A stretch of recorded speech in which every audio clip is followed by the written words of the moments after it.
Assalamualaikum warahmatullahi wabarakatuh. Perkenalkan, nama saya Muhammad Ridho dari kelompok 2. Kali ini saya akan menjelaskan tentang materi indera pembau. Tentang materi indera. Yang pertama ada indera pembau. Indera pembau manusia adalah hidung. Hidung merupakan indera khusus yang terletak pada selaput lendir hidung. Daerah sensitif indera pembau terletak di bagian atas rongga hidung. Struktur sel pembau. Sel penyongkang berupa sel epitel, neuron, mukus, epitelium, sel reseptor olfaktori, dendrit, rambut olfaktori, kelenjar olfaktori, saraf olfaktori, bulbus olfaktori, traktus olfaktori, dan ada otak besar. Ciri-ciri indera pembau terletak di bagian atas wajah di antara mata, menghirup udara, membentuk seperti piramida, terdiri dari tulang, kartilago, dan jaringan lunak. Terdapat rongga hidung yang dilapisi dengan selaput lendir dan rambut-rambut halus, dan terdapat saraf penciuman yang kemungkinan kita mendeteksi bau.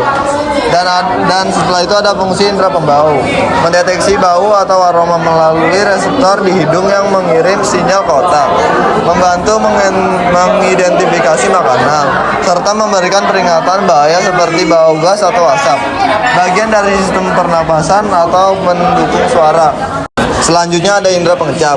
Pada manusia adalah lidah. Lidah memiliki permukaan yang bersifat kasar karena memiliki tonjolan yang disebut papila. Papila dibagi menjadi 3 jenis, yaitu papila filiformis. Papila filiformis berbentuk seperti benang halus, banyak terdapat pada bagian depan lidah. Terus ada papila fungiformis, berbentuk tonjolan seperti kepala jamur, banyak terdapat pada bagian depan lidah dan bagian sisi lidah. Dan yang terakhir ada papila circumvallata, berbentuk bulat, tersusun seperti huruf V, terbalik di belakang lidah. Di dalam satu papila terdapat banyak tunas pengecap. Tunas pengecap terdiri dari 2 jenis sel, yaitu ada sel penyongkong dan ada sel pengecap. Struktur lengkapnya ada cubang perasa, ada rambut pengecap, sel pengecap, sel penyongkong, sel basal, dan epitelium pipih, jaringan ikat, dan ada saraf pengecap. Fungsi indera pengecap secara keseluruhan adalah mengenali dan membedakan rasa makanan dan minuman, serta membantu proses pencernaan dengan merangsang keluarnya air liur dan membantu tubuh menilai apakah makanan dan aman atau tidak. Ciri-ciri terletak pada lidah. Ciri-cirinya itu ada terletak pada lidah, permukaan lidah kasar, memiliki papila dan tunas pengecap, memiliki papila dan tunas pengecap. Setelah itu dapat membedakan rasa manis, asin, dan asam, dan pahit. Yang kelima ada reseptor, terbagi menjadi tersebar di lidah tertentu serta di tenggorokan dan langit-langit mulut. Setelah itu ada indera penglihatan atau mata. Mata berfungsi menerima rangsang cahaya sehingga kita dapat melihat. Bagian-bagian mata berfungsi: alis mata, menahan keringat agar tidak masuk ke mata; kelopak mata, melindungi mata dan membantu menyebarkan air mata; bulu mata, mencegah debu masuk ke mata; korneo, tempat masuknya cahaya; iris, memberi warna mata dan mengantar besar kecilnya pupil; pupil mengantar jumlah cahaya yang masuk; lensa memfokuskan cahaya ke retina; saraf otak mengirimkan impuls ke otak; otot bola dan otot bola mata menggerakkan bola mata. Ciri-cirinya itu ada rambut kasar berada di atas mata, tipis dapat membuka dan menutup, halus dan lembek di tepi kelopak, selaput bening dan licin, terdiri dari kelenjar dan saluran air mata.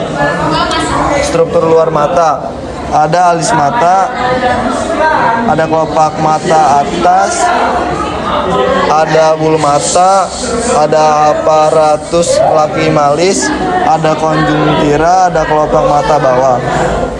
Indra penglihatan adalah indra yang berfungsi menerima rangsang berupa cahaya melalui mata, lalu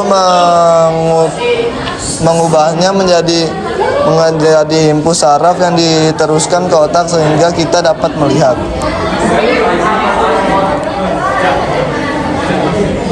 Di sini ada otot orbicularis oculi, kulit luar, jaringan ikat, kelenjar melbornian, lapisan tarsal, dan otot orbicularis oculi.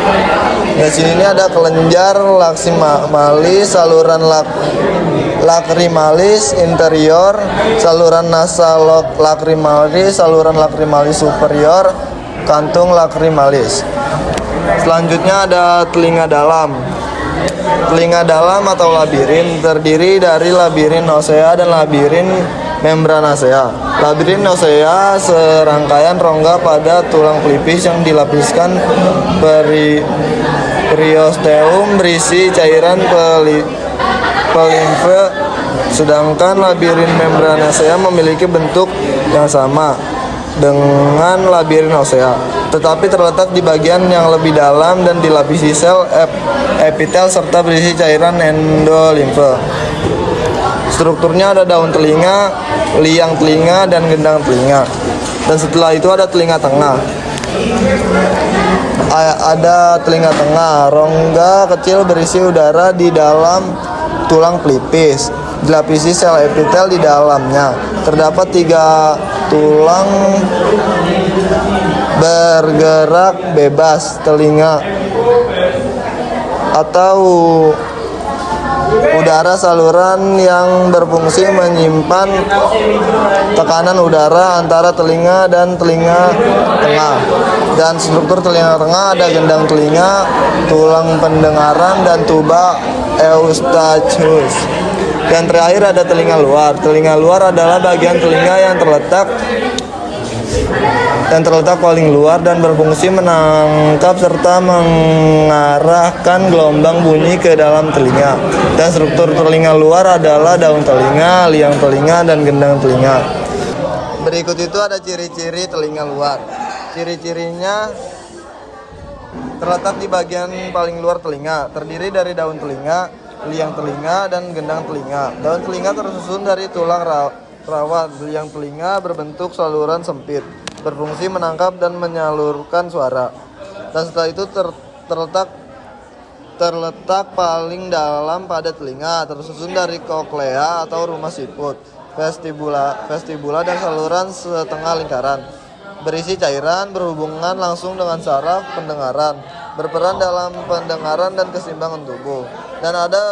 Dan ciri-ciri telinga tengah terletak di antara telinga luar dan telinga dalam, berisi tulang-tulang pendengaran, martil, landasan, sanggurdi, merupakan ruang berisi udara terhubung dengan tuba eustachius, berfungsi memperkuat getaran bunyi.